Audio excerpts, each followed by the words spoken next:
Purposely. Your life, God's purpose. Listen at onpurposely.com. Hello, everyone, and welcome to the Gospel Tech Podcast, the podcast dedicated to helping families love God and use tech. My name is Nathan Sutherland. I'm your host for today. I'm also the founder and CEO of Gospel Tech, and I'm so excited to have this conversation with you today. Today is our second part of the Back to School series. We're going to be talking about 3 steps for back to school tech success. Today, we are going to be talking about 1, how we can have a common space for tech, 2, how we can protect our sleep, and 3, how we can have the tech talk with our children, what that looks like. We'll have some practical steps to do that and walk away from this conversation with a clear eye towards what we talked about last week with tool tech, drool tech, and reset, and how to apply some of that in our daily practical life, stuff that we can do today that isn't change the entire way our family works, more than likely, unless we're really coming from a different perspective. But more than likely, it's going to work right within what we're already trying to do well and empower us to kind of get a couple more of those tech wins as we steadily ramp up towards that fall schedule. So thank you for being here. And with no further ado, let's get this conversation started.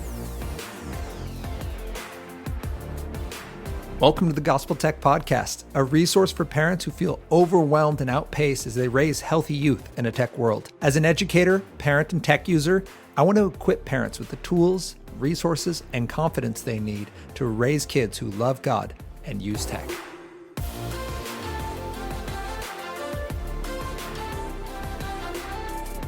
Thank you to everyone who has made this podcast possible. Thank you to those of you who have supported us.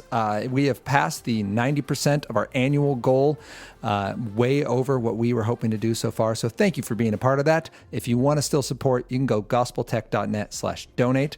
Thank you to those who are listening. We are noticing that Apple Podcasts is where you guys are really enjoying, but some of you from Spotify, some of you from the Purposely Podcast, some of you from gospeltech.net/podcast. The reason I mention that is because as you share this with others, apparently Apple Podcasts is an easy way to listen to this podcast. So you can go share that with others. Another way for people to find us, though, through apps like the Apple Podcast is by leaving us a review. It's out of 5 stars. We ask that you leave us 5 stars. And if we're not 5-star material, you let me know. Nathan@gospeltech.net. I would love to improve. And a little 1 or 2 sentence statement of how we have helped you. You can simply say how it's blessed you, how it's encouraged you, one way that we've empowered you to parent in a tech world that helps other people find us and use this resource and empowers them to love God and use tech. So thank you for being a part of this process and helping us grow and reach more families with this resource. Today's conversation is, again, how we can have these 3 steps for back to school tech success. Number 1, we're jumping. Oh, no. Before we jump right in, I wanted to review again. I mentioned it in the intro, but last week, if you haven't listened to the episode, it was talking specifically about the 2 types of tech and how we can know if tech is healthy. So we first define what we mean by tech. Tool tech helps us create. Drool tech helps us consume. Again, last episode will run you through examples and some scenarios so you can kind of wrap your brain around that. It is very important, and it's an easy win as parents for us to then talk to our kids. Second is a reset, a little acronym that walks us through how we know if our tech use and our family's tech use is healthy. Using that information then, we're going to get 3 wins for healthy tech at home and specifically tech success, I guess, broader picture, because we're starting with our home and talking about common space for tech. Okay, so when we think about technology, this is true if we have 5-year-olds, this is true if we have 15-year-olds. We want our technology in a common space. The big win here is really what's the focus of our family. We want to live intentionally. So this isn't simply putting a fence around technology and saying, well, technology is bad, and so we need to control technology, and as long as we control tech, then everything else is good. That leads us down a road of like, well, if I just never have a smartphone, if I just never have the internet, then I'll be fine, which isn't true. We're at Gospel Tech here, so I'm here to tell you your heart is broken. And without Jesus changing your heart, no amount of avoiding tech will make you magically good. The Pharisees tried it. Jesus told them that's not working for you. In more recent history, we've had a pair of world wars before the smartphone was invented. So bad people still exist apart from technology. However, creating a common space for our technology has a number of benefits. One, it's a visual reminder of what's important to us. Clarity is important to us. Accountability is important to us. And the family unit is important to us. So we're going to have ourselves in a public space using public technology. Kids and parents are going to be doing this. It sets a good example for our kiddos, and it sets the tone for our house. This is where our technology stays. This is what our technology is for. It's for helping us. On that idea, Andy Crouch wrote a book called The Tech-Wise Family. And what I really like about it is it goes into this common space with technology idea. He challenges actually even further of what technology do we have in those common spaces. His book is very approachable. It's easy to engage, and yet it forces us to think more deeply about the technology we have. A simple question I like is, in your family room, what does all the furniture point at? For many of us, it points to a television, and the question would simply be, is the television actually the focus of our family? Is that the thing that we want all of that furniture? There's a lot of money that's been put into pointing at something that also costs a lot of money. If it is, sports are really important to us, news is really important to us, movies are really important to us, then that's a good fit. And now you've asked the question. For some of us, however, we go, you know what? It's sort of like $1,000 paperweight. Maybe there's another room for that. What else could I do? And it makes the common room conversation a conversation rather than just an assumption. And I love that part. So we can start with our children by modeling out this conversation and having this public space, this common space. As part of that conversation, we also are modeling this with not just our computers and laptops, but also our smartphones. And common space becomes like a protected space, both in our calendar and in our house. So we have the Andy Crouch idea of like, what is technology to us? We're going to make this common space. So we're taking it out of our bedrooms, but we're also taking it away from our meals. And we are choosing a space in our house where this technology goes. So our family laptop will be there, or computer, any iPads and anything that has basically internet access is going to be here. And our smartphones are going to go there, because our smartphones are tools that we use for communication and for work. And then when we are done with work and we're done with being away from the family, we're home now, it's now our chance to be present and to practice walking away from it. It's not easy. I say practice because it is a discipline. This is not something I do perfectly, because every little down moment, I start to have questions about what's happening. That fear of missing out on something interesting, and then wanting that little thrill of a new bit of news or a text from a friend or that email from work, none of which has to be done right now. I can easily say, hey, family, we're going to eat dinner at, let's say, 6 o'clock. From 5 to 5:30, that's people's time to get on. And that's when you can check social media. That's when you can listen to that thing, watch that show. Like, that can be your tech time. Or maybe it's going to be after dinner. It needs to be with leave an hour until bedtime. So if you're going to bed at 9, it can't be after 8. But whatever that time is, you pick that window, and that's your time to get caught up on that. You're going to keep it, as Andy Crouch would say, keep it in its proper place. You're going to go use it, and you're going to walk away from it. And this, again, is creating common space, not just the physical space where the technology is going to stay, but the space in your calendar, the space in your day where you go to tech and you use it, and then you leave. And anytime that starts to be a rub, we start to have the conversation. And we will talk about that later in this prep for technology, because there are people who are like, hey, I simply can't in that amount of time enjoy social media or enjoy this show or enjoy this game. That's going to be a conversation point. That's a parenting opportunity coming through here. And when it's our heart saying that, that's an opportunity for us to go before the Lord. So that's the idea behind the common space. And I would add to that, common spaces are wonderful for accountability. It is hard to make bad decisions when other people are around you, and it's harder to get away with them. So we want to make bad decisions difficult to make, not because we somehow expect everyone to be perfect, just because technology is managed well, but because we love our family and we love the Lord, and we want to make decisions that glorify Him. So accountability removes the lie of anonymity, that we're not known online, that we can get away with this because there's no one with us right now. Where in reality, like, there's a $1 trillion company watching your every move because the device you're using and probably the browser you're using or the social media you're on. And we have family members who love us. We want to bring those problems to the light. All right, so that's common space. Number one, that's our first step to success. The second is that we're going to protect our sleep. So part of, as I mentioned before, common spaces, we're getting technology out of two areas. We're removing it from meal times. So we're all fully present at meals. Smartphones and e-readers and all that stuff can go in a drawer. They can go in a box. You can choose your family's method of doing this. My family simply puts them in a drawer. The reason for that being they need to be out of sight. When you can see them, I won't go into the research now, but there's really interesting research, even just on an academic level, but even behavioral psychology research on your brain basically having to buffer the thought of grabbing your phone. So you're no longer 100% in the moment. You're like 85% of the moment with 10% of your brain fighting the 5% of your brain that's thinking about your phone. So you have this like loss of bandwidth as your brain is kind of chattering about the phone and all those little things, right? All the texts and work and research and social media things and all those little things that you're now pushing out of your brain take mental effort. So put your phone out of sight so you can be present in your common space. That's our first piece that ties into our second now, because we're protecting sleep. I'll start on why this is so important. So if you read Bronson and Merriman's book, Nurture Shock, came out in 2010, they say that less than 8 hours of sleep doubles the likelihood of clinical depression. So that's really important. We also then know that simply using something like social media can also impact that. Twinge et al. Did a 2017 study that showed using social media leaves us less satisfied with our own lives, feeling worse about ourselves, and feeling less connected with others. We have research from people like Matthew Walker, who's the director of the Sleep and Neuroimaging Lab at UC Berkeley in California.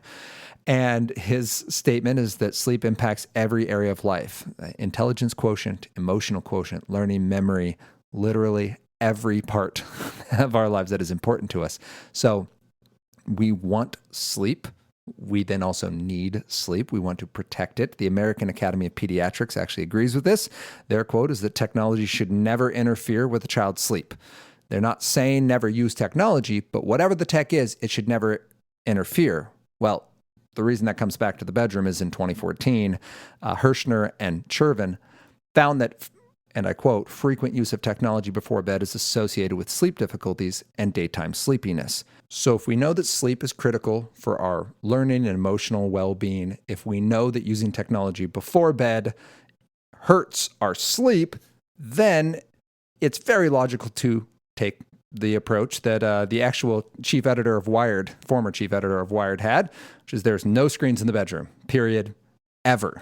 He said that in a New York Times interview in 2014.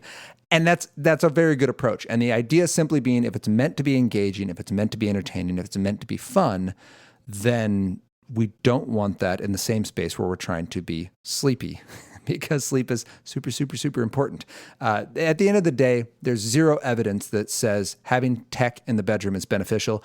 And there is mountains of evidence, even just in the last 10 years, that is showing us that there is a lot of downside to be had from having technology, specifically drool tech, in the bedroom. So what should we have in the bedroom? Well, we want to have resources in the bedroom that support the purpose of the bedroom, which is going to be study, solitude, and sleep. So have an alarm clock. You can go buy one on Amazon for like $8. It can be there tonight. Or you can just go find one at a garage sale, depending when you're listening to this and where you live. But an alarm clock, a physical alarm clock. Nobody needs a $1,000 alarm clock, which is what most of us argue for why we need our smartphone in our room. It is true. It's a delightful alarm clock.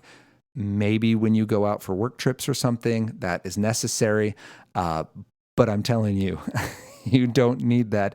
The amount of downside of having that much distraction in your room with you is not worth the very minimal upside that has a very inexpensive fix. So get an alarm clock.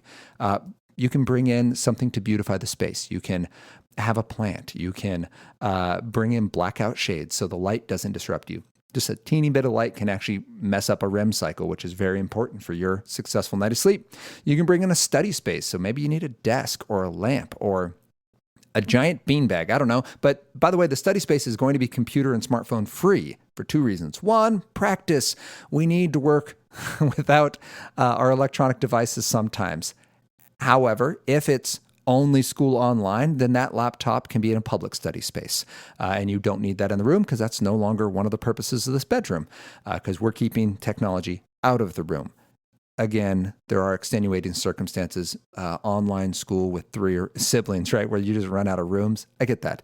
But we're talking, this is a sleep space. This is a solitude and recovery space. This is a study space. Bookshelf storage, whatever you need to make this cozy, comfortable, restful. That is the purpose of the room, and that's what we're going to support because sleep is so critical, because we love our children, and because we're making a common space where our technology is available. We're going to set boundaries around it to help train our behavior because much of Drool Tech has another goal for us. It wants to take more of our time and our focus and our money than we plan on giving it. So we put tech in its proper place, as Andy Crouch says, and we use it when we need it, and we walk away from it when we don't. So we're going to get these tech wins by making a common space for our tech, getting tech out of our meals and out of our rooms. We're going to make our rooms what they're supposed to be. They're going to be for study, for solitude, and for sleep. And then we are going to have a tech talk with our kiddos. And this third point is huge. We're going to address this more than once, but I think if I were to break it down here, the core, the crux really of the tech talk is be calm, right? Don't freak out. I think when I think freak out, okay, I won't even address it there. Freak outs will come later. Don't freak out. We're going to be calm, okay? Be cool, mom and dad. Whether your kid is 5 or 15, the idea here is you're simply saying, child of mine, I love you. You can tell me anything, and I'm not going to freak out, right? You can tell me anything because I love you, and I'm choosing to love you, not because you're perfect, okay? So that needs to be said. If it needs to be that sentence, feel free to use that sentence. Son or daughter, right? Child of mine, use their first name. I love you. You can tell me anything because I'm on your team. They need to hear that from you, even if you think if it's implied, even if you think you've said it too much. If they're not rolling their eyes, you haven't said it enough. That's a great quote from Chris McKenna of Protect Young Eyes, and I agree completely. If they're not rolling their eyes when you tell them that, keep saying it because they need to hear it more. They need to have that locked in as just a reflex of mom and dad love me. I know I can go to them with this.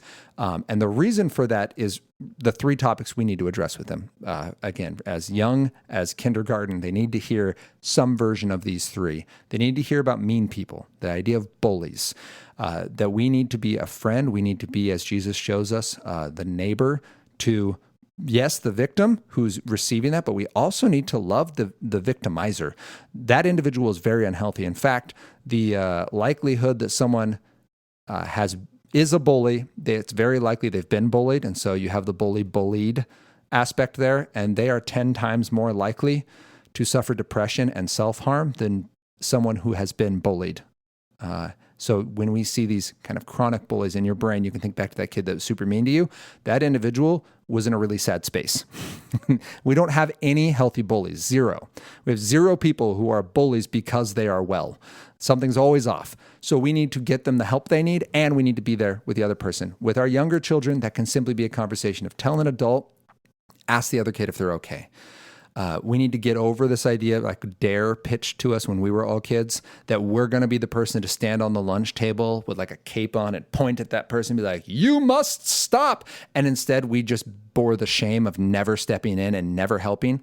Instead, what we do know is that a simple note, a simple hand and reaching out means a lot to the kid who's struggling. In fact, it can even undo a lot of the damage done through bullying, is just having someone who knows your name and can ask if you're okay. That's really cool. And we need support for that bully who needs the consequences and professional care that comes with these kind of chronic, unhealthy, and abusive behaviors. So that can be a digital behavior. It can be in person. It can be a physical interaction. But we need to make sure that our kiddos know what they're looking for. So, hey, so-and-so said mean words. We tell an adult. We get this person. We go and check with this other person if they're okay, right? That's all the intervention that we need from our younger children, from our older children. Similar, right? We're going to tell a caring adult. We are going to, a lot of social media apps have support for this. They actually are starting to help track this and monitor it so it can get reported to the group, whoever was hosting that platform. And then you can discuss as a family what the next appropriate step looks like, whether this is a space that's healthful and helpful to be in, et cetera. So that's the first thing we need to talk about. We need the idea that people can be mean. They can be mean on buses. They can be mean on the playground. They can be mean in class. They can be mean to teachers, in fact. And sometimes teachers can be the bullies. So we need just the bigger conversation to be there so that whatever comes up, we can be part of the conversation. The second is strangers. Really tricky. Here's 2 simple ways to deal with strangers. 1, your child should know an adult should never seek help or friendship from a child. That's a simple conversation. Okay? That if an adult approaches you digitally or in person for friendship or aid, go tell an adult. You can do that in good faith because you say, hey, this is what we've told our children. An adult will never come to a child. And if they do, they really need help. So come tell mommy and daddy so we can go help them. If they want to be your friend, they really need a friend. Come tell mommy and daddy so we can be their friend. Now, sometimes being their friend means we're going to get them professional care. That's the friend-loving thing to do because that person's very unhealthy sometimes. But it's a very clean talking point that will allow us to address those people that may seem friendly and that we can't help them. We'll just freak them out. They don't have the ability to know maybe what's happening there. And then on the people their own age, we're going to talk to people we know in real life online. We're going to limit it to that. While there can be wonderful people that are amazing opportunities to meet, there's also a lot more stories on the other side of apps and situations set up for failure, where it's people with more knowledge and more digital prowess taking advantage of people who don't have it. So we're going to keep our relationships with people in real life. We're going to build those relationships, and digital means can help that. The third thing we're going to talk about is the unsafe and unkind images. As young, again, as 4 and 5, our kids need to know about this idea, as the book is titled, Good Pictures and Bad Pictures. Our children need to know that there are pictures that are unsafe and unkind. Actually, if you read the book Good Picture, Bad Picture by Kristen Jensen and Debbie Fox, they do an awesome job, and the advice they give is simply tell your child this: there are pictures that will make you feel sad or weird, or they're a picture of people being unkind. And your actions are you say no, you turn away, and you tell an adult. And the phrase you can say that I just encourage parents, just give them the sentences: Mom or Dad, when I was on the bus, in the classroom, at recess, online, on your phone, I saw, enter the blank, and just have it be a factual statement. When they do that, you have promised you're not going to freak out because you love them, and you're going to help them process it. This is very real. This has happened recently to a family friend who's a pastor. He had a family come in, and it was just 2 kids hanging out.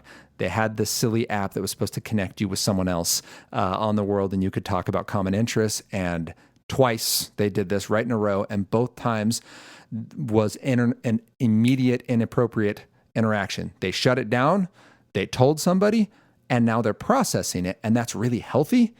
But the shame and the damage there is still real, as well as just the anxiety that comes with now being online and wondering, like, where will that come from? So while we're giving our children access to these apps, access to the internet, they must be equipped with these conversational pieces and the trust that's going to allow them to bring that kind of brokenness to us. Sometimes they don't do it on accident. Sometimes it's on purpose, and yet they still feel shame, just like we do when we make mistakes on purpose, just like Adam and Eve did when they made a mistake on purpose. It was not out of ignorance that they ate the fruit. It was because they thought they knew better, and then they immediately felt terrible, and they hid from God. And yet God still loved them. And God said, I'm going to fix this. I'm going to send you a Redeemer. And I think as we wrap this conversation up, that's what we need to be really keeping at the forefront of our minds. When we talk about success with our tech, going back to school, the conversation today wasn't if you have perfect rules and you'll have a perfect kid, or if you just avoid enough technology, then your kid will be healthy and wise. Instead, what we're doing is we're building a space and modeling for our children what healthy tech living looks like. Meal times are going to model relational health.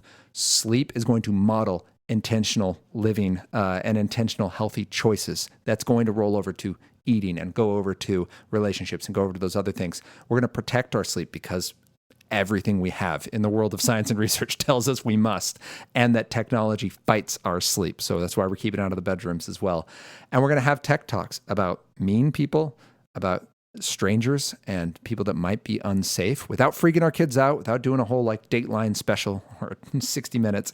We're just going to walk through what adults' relationship with kids should be and how they can handle it, what kids' relationships with kids should be. And then that third of unsafe pictures, because it's an important conversation. We're going to make ourselves a resource so we can get these parenting wins, because even in mistakes, that's an opportunity for a parenting win.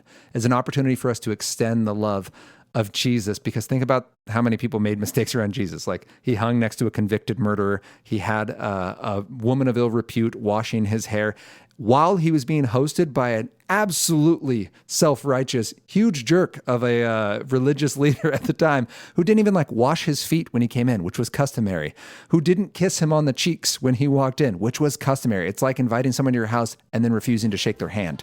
So in those situations, Jesus still extended love in the form of grace and truth.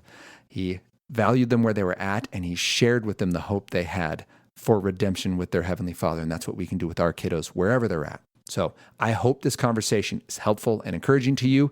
I hope that it's helped you see 3 things you can do to help prep for the school year. And I hope you will join us next week as we continue this conversation about how we can love God and use tech.